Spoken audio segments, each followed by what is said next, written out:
కుర్రాడు ఎమ్మెల్యే కొడుకులా మెసేజ్ పంపట్లేదే, పోకిరి కుర్రాడ్లా పంపుతున్నాడు. ఊరంతా పడుకుంది, నన్ను పడుకునివ్వడం లేదే. బాగా ఎండిపోయినట్టున్నాడు. ఒక మెసేజ్ పంపుదాం. I miss you. Miss you. I kiss you. I hate you. Hate you? మనిద్దరం హనీమూన్కు వెళదామా? ఈ ఫోన్ వచ్చిన దగ్గర నుంచి డాబా దిగనివ్వడం లేదు. ఇక స్విచ్ ఆఫ్. నన్ను ఎరగదీస్తున్నాడు వీడు. ఏ అల్లుడు, చెల్లెలు కావాలన్నావుగా, ఇదిగో నా గర్ల్ ఫ్రెండ్, చూడు. దయచేసి చెప్పుకో, చూస్తేనే తెలుస్తుంది. ఏం తెలుస్తుంది? మన కాంబినేషన్ చూసి కుళ్ళిపోతున్నాడు. రే, అందరూ బయలుదేరారా? ఏంటి మామికి ఫోన్ చేసి అడుగుతావా? ఫోన్ చెయ్యరా. వాడొక మనిషి, వాడుకో ఫోన్ ఒకటి. ఊరుకోరా, పిలవకపోతే గొడవ చేస్తాడు. అందమా అందమా వినలా ఏ వెన్నుమిటిది.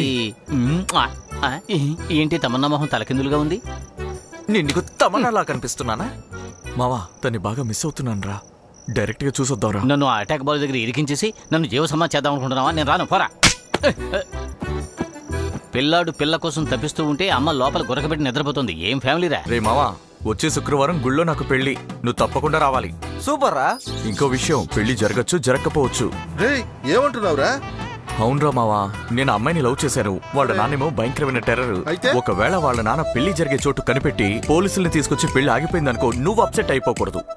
గుడి పక్కన హోటల్లో ఫుడ్ ఆర్డర్ చేసి ఉంచాను. పెళ్లి జరిగితే భోన్ చేసి ఆశీర్వదించి వెళ్ళు, లేదంటే భోన్ చేసి వెళ్ళు. పెళ్లికి పిలుస్తున్నావా లేక గొడవకు పిలుస్తున్నావా? నా పెళ్లే ఒక గొడవ లాంటిదిరా. ఆల్రెడీ జ్యోతిష్యుడు చెప్పాడు. రారా చూసుకుందాం. మన ఇంట్లో అమ్మాయిని చూసి తాంబూలాల వరకు వచ్చిన ఆ పెళ్లి ఆగిపోయింది కదా, ఆ అబ్బాయిని ఇది లవ్ చేస్తుందిరా. పోయిందా?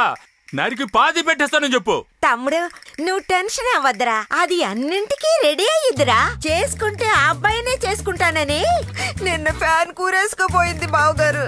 నేనే అంత పని చేయకు, ఉరితాడు ఎందుకు, నీకు పసుపు తాడిస్తానని మాట ఇచ్చి వచ్చే శుక్రవారం కాకినాడ సుబ్రహ్మణ్య స్వామి గుళ్ళో పెళ్లి ఫిక్స్ చేశాను. పెదనాన్న మీరు, నువ్వు పిన్నివి, నువ్వే మేనమామ స్థానంలో ముందు నిలబడి అన్నింటినీ సక్రమంగా జరిపించాలి. ఇదెవరికీ చెప్పకండి. వస్తాను. ముఖ్యంగా మీ బావ చెవిలో ఈ విషయాన్ని ఎవరూ వేయకూడదు. అది నువ్వే చూసుకోవాలి.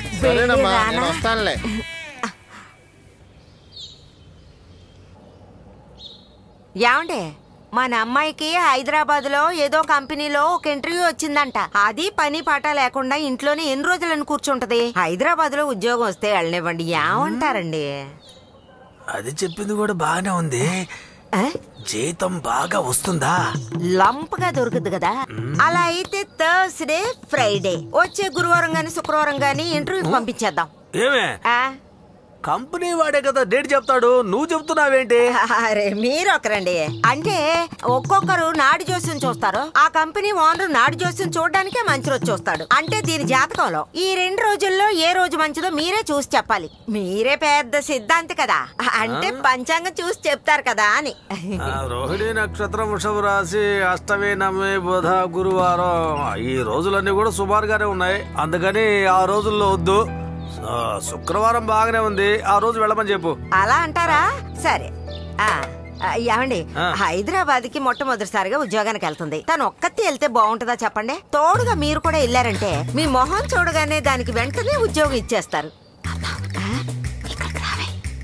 ఇప్పుడే వస్తానుండండి. ఏంటి, ఎందుకమ్మా ఇలా చేస్తున్నావు? నాన్నను కూడా నాతో ఎందుకమ్మా పంపిస్తున్నావు? ఏవే, మీ నాన్నతో అన్ని ఉల్టాగా చెప్తేనే అప్పుడు మన దారికి వస్తారు. నువ్వేం దిగులు పడకో. నీ కూడా హైదరాబాద్ కి నేనే వస్తాను, కావాలంటే చూడు. అయ్యయ్యో, ఏమే, ఈ ఇంటర్వ్యూ అంటేనే ప్రశ్నలు వేసి చంపేస్తారు. అందుకని నేను రా, నువ్వే వెళ్ళు. ఎలా ఉంది?